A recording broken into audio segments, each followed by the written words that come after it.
Jai Shri Swaminarayan students, welcome to the virtual lecture series of Human Resource Management. Okay, so we are today on the lecture number 16. Okay, so let's see what we have learned through previous lecture. Okay, so in previous lecture,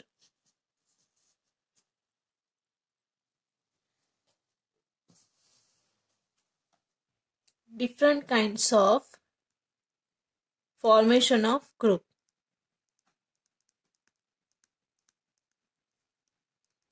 Okay, for within that we have also studied types of group and allotted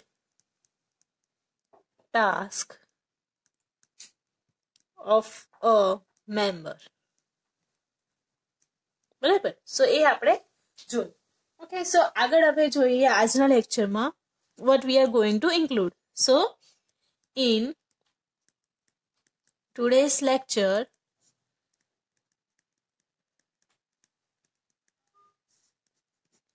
what we are going to include, which is desirable characteristics of a group member.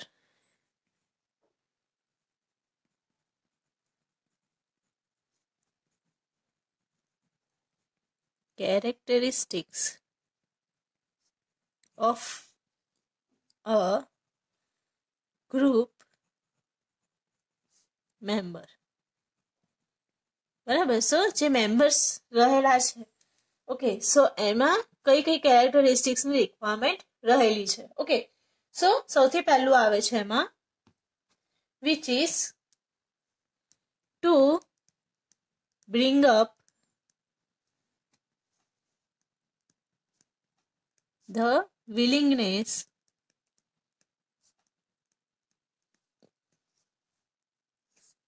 to work.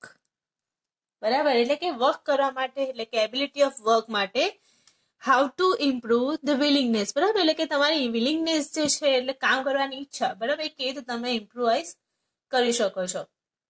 Okay next one is second which is to seize opportunity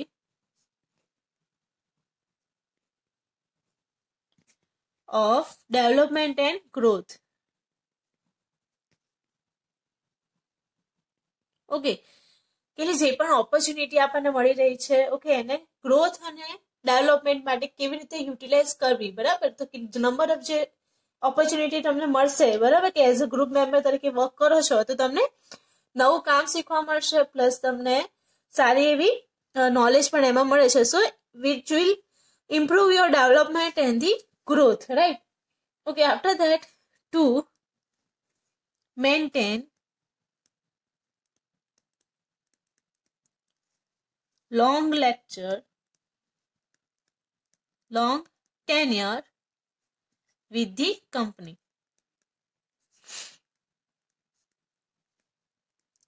Okay, so sometimes every employee at one place wants to be change their job. બરાબર સો એ ક્યારે થાય તો જ્યારે job satisfaction ના થયું હોય ત્યારે. બરાબર સો એને મેન્ટેન કરવા માટે એટલે કે લોંગ ટેન્યુર તમે વર્ક કરી શકો એના માટે પણ તમારી કેરેક્ટરિસ્ટિક્સ એવી હોવી જોઈએ કે તમે એવું તમારું વર્ક બતાવે છે જેના કારણે એ લોંગ ટર્મ માટે રહેશે.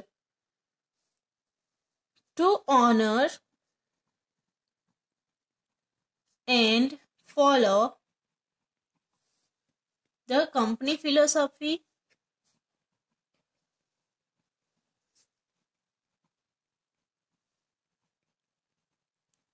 and policy, also the procedure traditionals.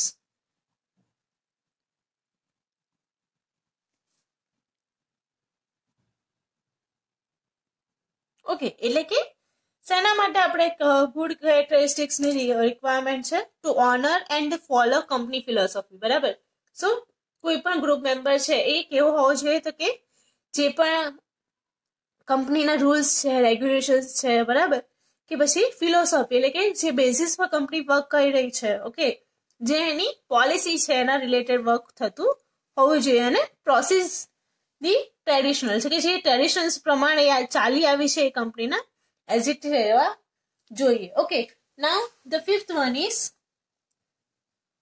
Of the job behavior should be aligned. બરાબર, કે તમે જ્યારે કોઈ પણ કંપનીમાં વર્ક કરતા હોય તમારું બિહેવિયર તમારું રિપ્રેઝેન્ટ કરે છે. બરાબર, so if you are also not, તમારું વર્ક તમારું ઓળખાણ બતાવે છે. બરાબર, તો તમે બહાર જઈને જો તમે તમારી કંપનીને રિપ્રેઝેન્ટ ના કરી શકો સારી રીતે, તો તમે સારા એમ્પ્લોય તરીકે ઉભરી આવતા નથી. બરાબર, so for that of the job એટલે કે તમે જોબ પર તો તમારું બિહેવિયર મેન્ટેન કરો છો, but of the job behavior should be also aligned, right? Okay, after that the sixth one is to maintain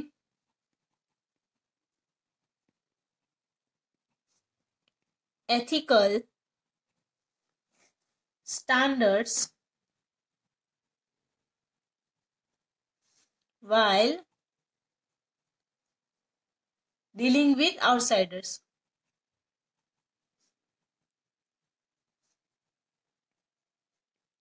okay, કોઈ પણ નાની પોસ્ટનું હોય કે મોટી પોસ્ટનું જ્યારે કોઈ કંપનીની અંદર એન્ટર થઈ રહ્યું છે. બરાબર, સો એ કન્ડિશનમાં આઉટસાઇડર્સ છે એના સાથે એથિકલી બિહેવ કરવું જોઈએ. એટલે કે તમારા એથિક્સ, તમારા મોરો, બરાબર, તમે જે આવો છો તમે જ્યાંથી, બરાબર, સો એના રિલેટેડ તમારું મોરલ એનું હોવું જોઈએ. Okay, after that the seventh one is the employer should be committed to the assignment. Committed to the assignments, right? તમને કોઈ કોન્ફિડેન્શિયલ અસાઇનમેન્ટ્સની અંદર વર્ક કરવા માટે કીધું હોય, ઓકે, અને તમે એ વર્કને નોટ કોન્ફિડેન્શિયલ એટલે કે તમે કોઈને સ્પ્રેડ કરો છો, રાઈટ? સો એ તમારા એથિક્સની વિરુદ્ધ છે and that might be wrongful. Okay, so તમારા એથિક્સ એ ટાઈમે સારા હોવા જોઈએ. Okay, so towards others and should also expect others to show discipline behavior. Discipline behavior showed to others and vice versa, right? Vice versa, that means તમે જેવો behaviour કરશો એવો બિહેવિયર તમને સામે મળશે. બરાબર, એટલે કે આના કરતા વિરુદ્ધ, એટલે કે so to others એટલે તમારો બિહેવિયર અધર્સ સાથે and vice versa, that means others behavior towards yours, right? Okay, after that the ninth one. So કહેવા માંગે છે ninth one, so active participation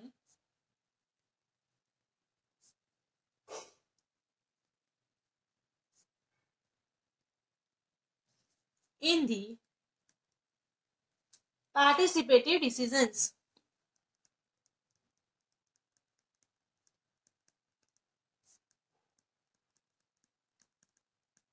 બરાબર, એટલે કે કોઈ પણ વ્યક્તિ છે એને કેવું પાર્ટિસિપેશન આપવું જોઈએ, તો કે એક્ટિવ પાર્ટિસિપેશન છે, કે તમને જબરજસ્તી કામ કરવા માટે કહેવું ના પડે, તમે સામેથી જે વર્ક કરવા માટે એટલા enthusiastic હોવા જોઈએ.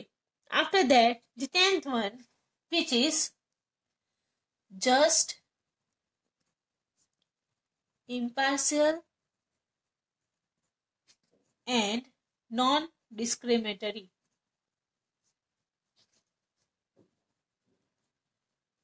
Behavior of executive.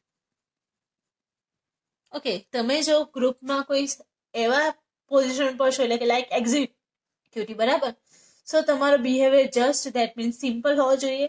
ઇમ્પાર્શિયલ, that means not creating a partiality amongst the employees, and the non-discriminatory, that means જે પણ વર્ક આપેલું છે એટલે કે જે પણ રૂલ્સ રેગ્યુલેશન્સ છે એના પ્રમાણે થતું હોવું જોઈએ. Okay, after that preference to the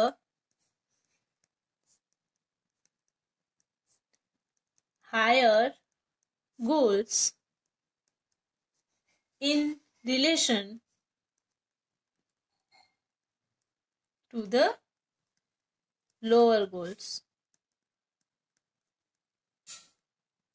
બરાબર, એટલે કે તમારો જે પ્રેફરન્સ છે એ કેવો હોવો જોઈએ, હાયર ગોલ્સ સાથે હોવો જોઈએ, અને કોના રિલેશનમાં, તો કે લોઅર ગોલ્સના રિલેશનમાં. તમે જ્યારે કોઈ મોટા ગોલ્સનો વિચાર કરતા હોય, બરાબર, તો તમારે નાના ગોલ્સ જે છે એને ભૂલવું જોઈએ નહીં. સો એ પણ ધ્યાનમાં રાખવું પડે. Okay, after that the 12th one is avoidance of drug abuse.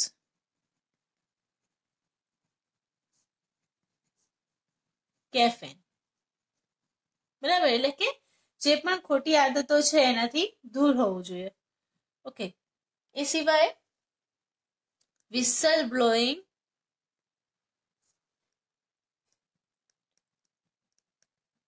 behavior, એટલે કે whistle blowing behavior, that means કે તમારો બિહેવિયર એવો હોવો જોઈએ કે ક્યારેક તમને શાંત કરવા ના પડે, બરાબર. તો તમે કંપનીની અંદર તમારા એથિક્સને સાચવી રાખશો તો તમારે સારી રીતે વર્ક તમે કરી શકશો. અધરવાઇઝ એવી સિચ્યુએશન ઊભી થશે જેવી રીતે કે તમે કોઈ ફાઇટ ક્લબમાં છો, રાઈટ. સો એ વિસલ બ્લોઈંગ સિચ્યુએશન બતાવે છે તમારી, બરાબર. સો એ કન્ડિશનમાં તમારું જે વર્ક છે એ કેવું હોવું જોઈએ, નોટ વિસલ બ્લોઈંગ, એટલે કે સારી રીતે તમે વર્ક કરી શકો એવું હોવું જોઈએ. ઓકે, સો આ થઈ ગયા તમારા characteristics of the good member, બરાબર. કયા કયા કેરેક્ટરિસ્ટિક્સ રિક્વાયરમેન્ટ છે? એક તો છે વિલિંગનેસ, એટલે કે વર્ક માટેની વિલિંગનેસ હોવી જોઈએ. Opportunity of development and growth, બરાબર. ગ્રોથ માટે અને ડેવલપમેન્ટ માટે ઓપોર્ચ્યુનિટીને મેળવતા રહેવું જોઈએ. Maintain long tenure with the company, બરાબર. શોર્ટ ટર્મ માટે નહીં, પણ તમે લોંગ ટર્મ માટે કંપનીમાં વર્ક કરવા માટે આવ્યા છો એવું તમારું વર્ક હોવું જોઈએ. To honour and follow company philosophy, policy and procedure, બરાબર. આ ત્રણ વસ્તુ એટલે કે 3P, બરાબર, એ કેવા થતા હોય, સેટિસ્ફાઈડ થતા હોય. Of the job behavior should be aligned. Ethical standards with the dealing with outsiders must be aligned. Committed to the assignment. Okay, discipline behavior show to others and vice versa. Okay, that means તમારું જે behaviour છે બીજા સાથે અને બીજાનો તમારા સાથે behave, એટલે કે ડિસિપ્લિન હોવો જોઈએ. Okay, after that active participation must be included in the participative decisions, બરાબર. અને તમારું જે રોલ છે કે હોય just, impartial and non discriminatory, અગર જો તમે એક્ઝિક્યુટિવ રોલની અંદર હો ત્યારે. Preference to the higher goals in relations to the lower goals. Okay, always preference higher goals related to the lower goals, બરાબર. Avoidance of the caffeine or the abuse must be in consideration. Okay, and avoidance of the whistle blowing behavior, right. તો કે તમારું work જે છે એ કેવું હોવું જોઈએ, discipline હોવું જોઈએ, જેના કારણે કોઈ પણ ઇન્ટરફેરન્સ એટલે કે કોન્ફ્લિક્ટ જે અંદર ગ્રુપની અંદર થતા હોય છે એ ના થાય એવી રીતે હોવું જોઈએ. Okay, so let's move on to the next topic, which is concept of positive attitude.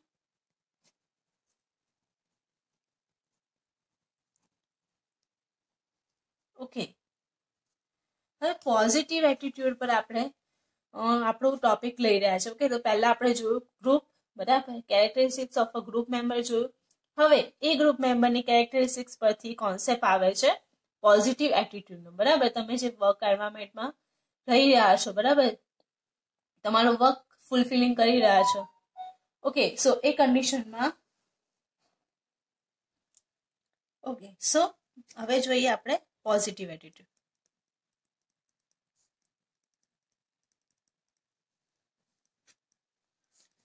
Positive attitude કોને કહીશું?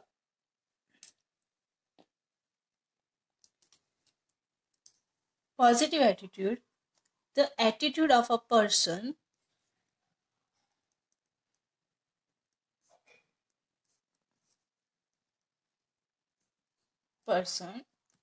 in his behavior.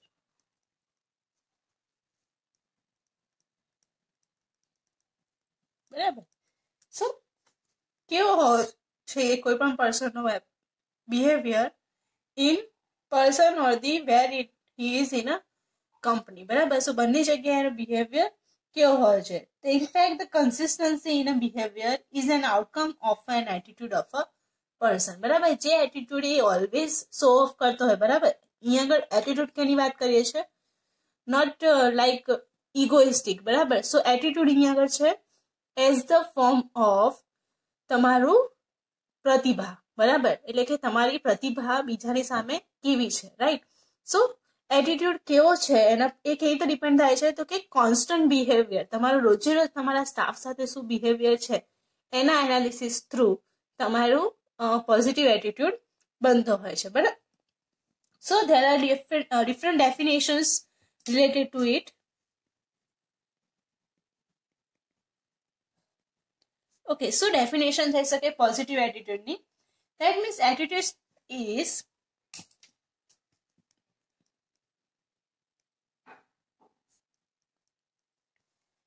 psycho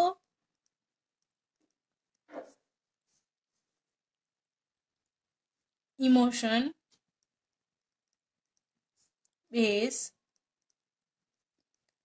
consistent behavior. બરાબર. that means psycho emotion based consistent behavior, જેને આપણે કહીએ છીએ એટીટ્યુડ. બરાબર. એટલે કે પોઝિટિવ એટીટ્યુડ. ઓકે. બીજું શું કહીએ છીએ? consistent of cognition, affect and behavior concerning objects, people and event.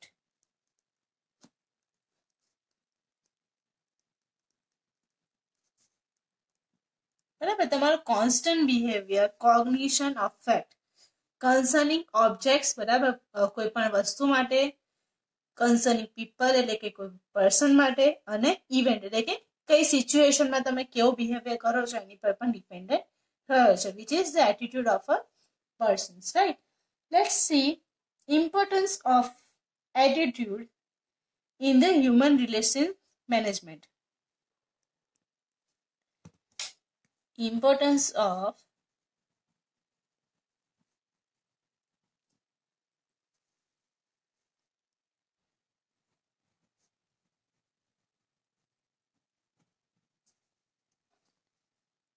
in the HRM. બરાબર. હ્યુમન રિસોર્સ મેનેજમેન્ટની અંદર શું એનું રહેલો છે? સો the study states an attitude person is classified into 3 broad category. બરાબર. 3 broad category ની અંદર એ ક્લાસિફાય થાય છે. 3 categories. Okay. So first one is positive. Second one is negative. And the third one is indifferent. બરાબર. એક તો આવે છે positive attitude, second one is negative અને ઇનડિફરન્ટ. દેટ મીન્સ પોઝિટિવ એટીટ્યુડ એટલે કે તમે વસ્તુને કેટલું પોઝિટિવલી વર્કઆઉટ કરો છો અને એને કેવી રીતે બિહેવિયર કરાવો છો. ઓકે. નેગેટિવ ધેટ મીન્સ તમે કેટલી નેગેટિવિટી તમારી છાપ તમારી બને છે બીજા એમ્પ્લોઈઝ ઉપર, એટલે કે તમે કોઈ વખત એંગર થતા હોય. Right. Sometimes you are making talks. બરાબર. એટલે કે તમે કોઈ પણ મનગઢત કહાનીઓ બનાવતા હોય. રાઈટ. બીજા પર્સન્સ માટે. સો એ બધું તમારો થઈ ગયો negative attitude. And indifferent that means situation wise તમારો એટીટ્યુડ બદલાય છે. બરાબર. કે કોઈ સારી સિચ્યુએશન હોય, એટલે કે તમારો હાયર ઓથોરિટી સાથેનું તમારો ટોક હોય તો તમે શું કરો છો? પોઝિટિવ એટીટ્યુડ રાખો છો. ત્યાં આગળ સારી સારી વાતો કરો છો. રાઈટ. અને તમારા કરતા લોઅર એમ્પ્લોયી છે. બરાબર. તો એમાં તમે થોડુંક ઇનડિફરન્સ રાખો છો. સો એ કન્ડિશનમાં તમારું બિહેવિયર ઘણું ઇમ્પોર્ટન્ટલી વર્ક કરતું હોય છે. બરાબર. એટલે કે આજના લેક્ચરમાં આપણે આટલું જ કન્સિડર કરીએ છીએ. Characteristics of a group in a member અને importance or the concept of positive attitude. Okay, next લેક્ચરમાં આપણે બીજા ટોપિક સાથે મળીશું. ત્યાં સુધી I am Krishna Panchal signing off. જય શ્રી સ્વામિનારાયણ.